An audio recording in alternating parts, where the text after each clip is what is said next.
Israeli सेना Lebanon के भीतर जितना ज्यादा आक्रामक तरीके से घुसने की कोशिश कर रही है, हिजबुल्लाह उतना ही खूंखार तरीके से इजराइल के भीतर बड़े बड़े हमले कर रहा है। और ये हमले ऐसे हैं जिन्हें देखकर ऐसा लगता है कि हिजबुल्लाह कभी भी इजराइल के भीतर कुछ बड़ा कर सकता है। और अब हिजबुल्लाह ने इजराइल के उस ठिकाने पर हमला किया है जिसे देखकर ऐसा लगता है कि मानो हिजबुल्लाह ने इजराइल की दुखती नब्ज पर हाथ रख दिया हो।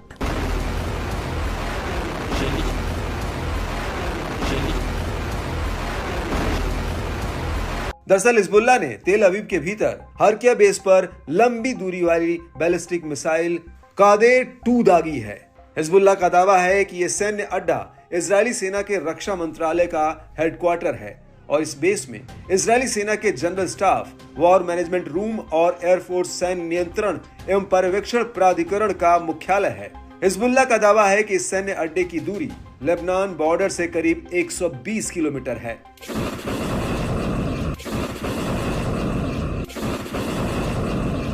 हिजबुल्लाह के मुताबिक उसका यह हमला टारगेट पर एकदम सटीक रहा है।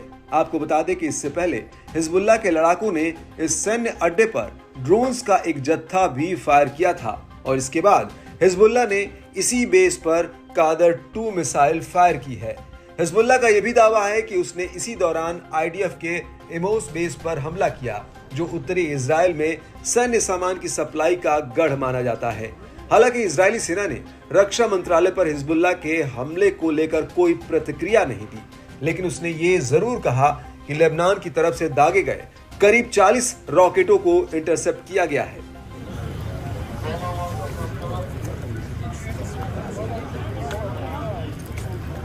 लेकिन इस सब के बीच हिजबुल्लाह ने फैट-6 मिसाइल का एक वीडियो रिलीज किया है। हिजबुल्लाह के मुताबिक उसने ये मिसाइल तेल अवीव के तेल नौफ बेस पर दागी थी, जहां पर इजराइल के कई F-15 लड़ाकू जेट्स के साथ कई ड्रोन तैनात हैं।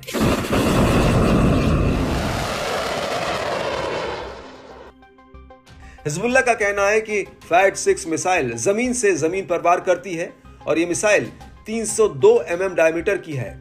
इसका वजन 650 किलोग्राम है और ये 140 किलो का विस्फोटक ले जा सकती है।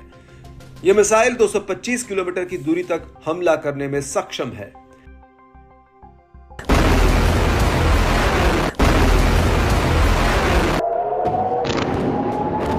इस सब के बीच आपको यह भी बता दें कि हिजबुल्लाह का दावा है कि उसने इस हमले के अलावा तेल अवीव के बाहरी हिस्से के रमत हैशरू शहर पर भी हमला किया है। हिजबुल्लाह का कहना है कि उसने यहां पर IWI military weapons industries company को निशाना बनाया।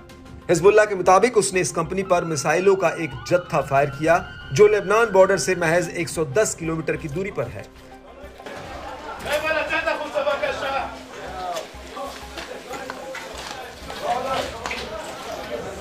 और इस हमले के अलावा हिजबुल्लाह ने गिलोड बेस पर भी एक बड़ा अटैक किया। गिलोड बेस को इजरायली सेना की इंटेलिजेंस यूनिट 8200 का हेडक्वार्टर माना जाता है और इस हमले के बाद हिजबुल्लाह ने अलग से अफूला शहर में एमोस बेस पर ड्रोन्स का एक जत्था फायर किया। और इस हमले के बाद हिजबुल्लाह ने अवीव, मनारा और कजरीन सेटलमेंट्स पर भीषण बमबारी की है।